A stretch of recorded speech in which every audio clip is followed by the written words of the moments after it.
Since Galileo's time, we've known that equation can be used in two ways.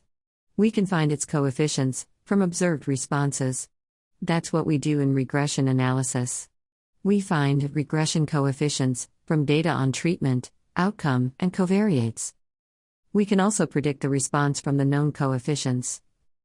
The purpose of this tutorial is to show how to use regression analysis for finding marginal outcome probabilities for alternative treatments in the same study population. We will use a fictitious dataset, assuming it was derived from the cardiac surgery access study. Logistic regression will model the risk of in-hospital death, variable y, as a function of the timing of surgery, variable x, and the urgency of admission from the waiting list, variable z.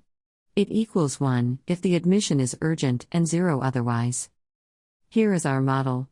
The probability that y is 1, given x and z, is equal to the inverse of the exponential of negative beta 0, beta 1 times x, and beta 2 times z, all added to 1.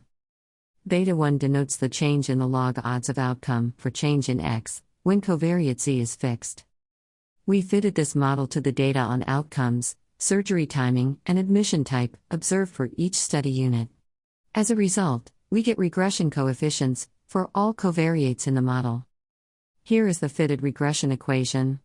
The coefficients are minus 0.25 for variable x, 0.90 for covariate z, and the intercept is minus 4.31 on the log odds scale.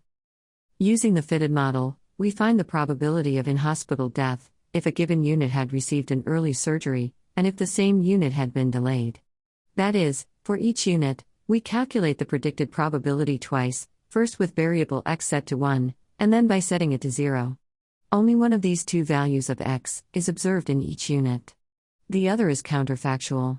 But in both calculations, we keep z at their observed values. We first calculate the predicted probability of the outcome when x is 1. In the logistic equation, we set x to 1 and insert value for variable z. For each unit, we will be using the observed values of z. For the first unit, z is 0, then the predicted risk is 0.01. For the second unit, z is 1, and the predicted risk is 0.025. All other units in the list will have one of these two values. Note that these probabilities are estimated for the actual and counterfactual values of x. But only actual treatments are used in estimating regression coefficients. For each unit, we calculate the predicted risk twice. When x equals 0, and when it equals 1. If the unit is delayed, we set 0 for x in the equation.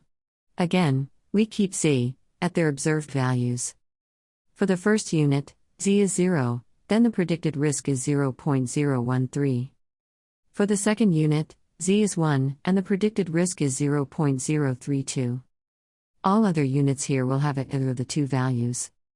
Using these unit-specific probabilities, one can get the risk difference in the study population if units were treated early, and if they were delayed. These risks can be calculated by averaging the predicted, unit-specific risks for set values x over the distribution of covariate z. We assuming that the distribution of z is representative of that in the population. If true, the average of the predicted probabilities after x is set to 1 is the marginal risk, denoted here as p1. It is very important that this average be taken over the entire study population, not just over the units in which x is observed as 1. If a single value of z occurs nz times in the study population, then the probability p of z also occurs nz times. For a large number of units, the average value of the unit-specific probabilities will be close to the marginal risk.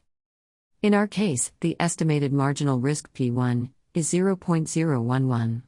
Similarly, we can estimate p0 as the average of the predicted probabilities, calculated after setting x to 0. Again, taken over the entire population, not just the observations with x equal to 0. The marginal risk p0 is 0.014. By averaging over z, in the entire study population, we created two counterfactuals. First, the marginal risk, as if all units had received early surgery. This is the unconditional probability that y is 1 if everyone had received early surgery. Second, the marginal risk, as if all were delayed. This is the unconditional probability, that y would be 1 if the treatment was delayed, for the entire population. We use these two marginal risks to calculate the risk difference between early and delayed surgery. The difference between P1 and P0 gives us the effect of undergoing the surgery early. To summarize, to find the treatment effect, we first find the predicted probabilities of outcome for each value of the treatment variable. This is done for each study unit, regardless of what treatment it actually received. We then average these probabilities over the entire study population.